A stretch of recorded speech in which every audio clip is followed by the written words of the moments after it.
Hello and welcome to Open Everyone. I'm Rina Valentin, aka Wonder Woman. This Halloween season, your host, Y Café con Leche, for the next hour. Always inviting you to get social with us online. That's right. Tweet us and follow us on Instagram at BronxNet TV and like us on Facebook at Open BronxNet Television. And of course, while you're there, don't forget, follow me on Twitter, Instagram, FB, Snapchat at Rina Valentin.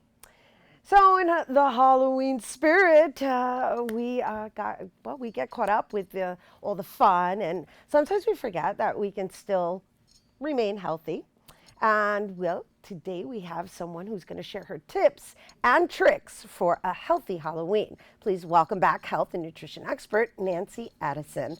Hello and welcome. Thank you. Love being here. We love having you. Thank you for always stopping by on your trips to New York and for, of course, the wonderful advice you provide. So this is a very interesting topic because obviously Halloween, the first thing that I think we all think of is candy.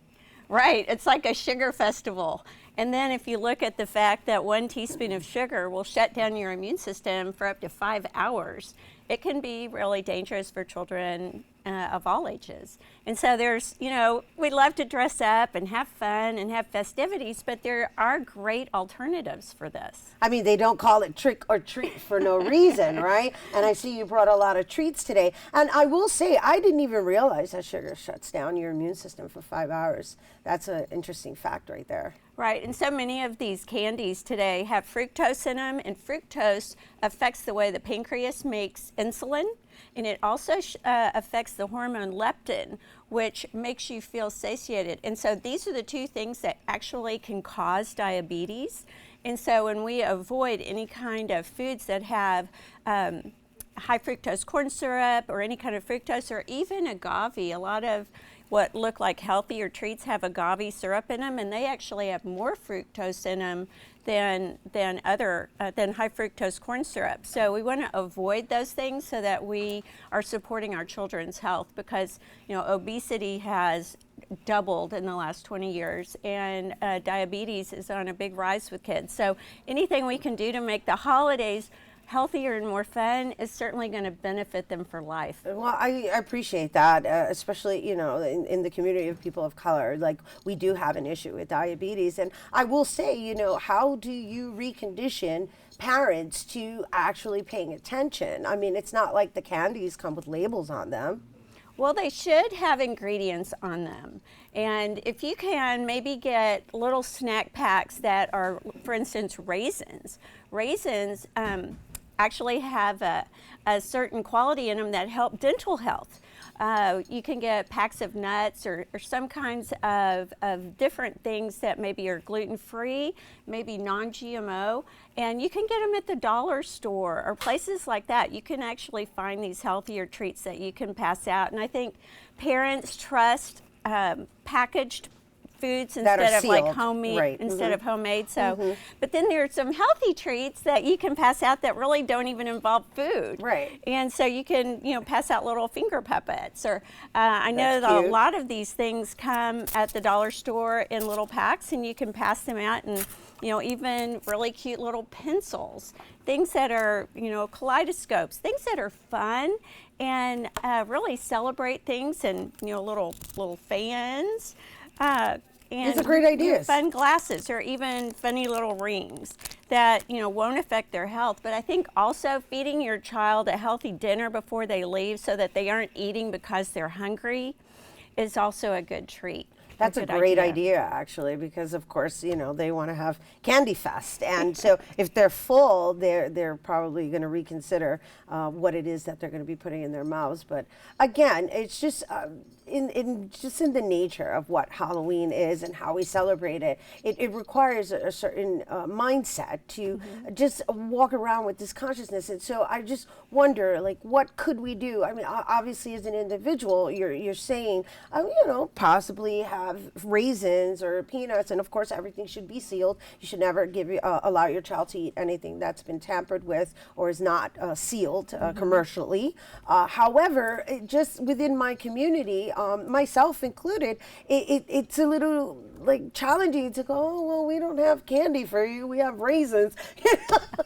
I'm just where do we start there with conditioning the kids first? Well, it's interesting, but kids don't necessarily listen to us, but they watch what we do. And so setting that example is always a good thing. If they see you eating candy or things that are not necessarily good for you, they're going to want to do that too.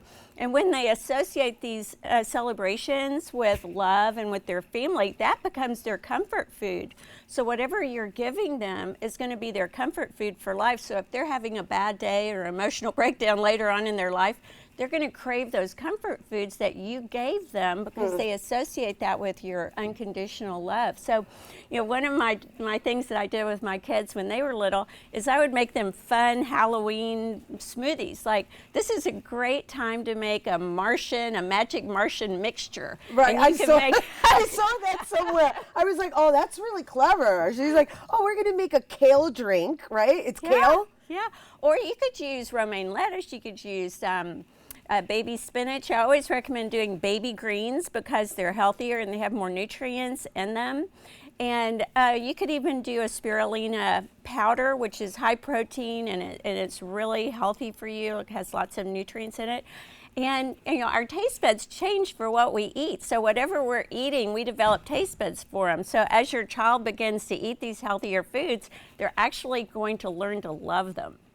Yeah, no, it's definitely an acquired taste, and it's definitely doable. I mean, I'm blessed. No, I'm blessed because, having people like yourself in my life, I've been able to condition my daughter into really enjoying those smoothies and those vegetable drinks.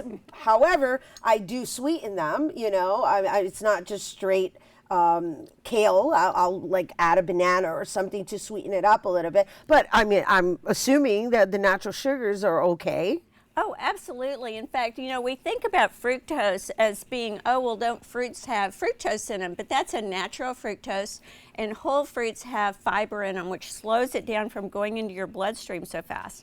And that's a totally different thing from these high fructose corn syrups or processed sugars that have fructose in them. So I think adding a banana to your smoothie is a great idea, or put in a whole apple. And if you have cut out the core, and if you clean it really well, I even add the banana skin. It has more nutrients in it than the banana itself and a lot more fiber. So I always wash it really well, cut off the ends, and put the whole banana in the smoothie, and that helps support your adrenal glands. It is amazing how much better it is for you, and it doesn't taste any different. I'm gonna try that. And it's not gonna mess up my NutriBullet?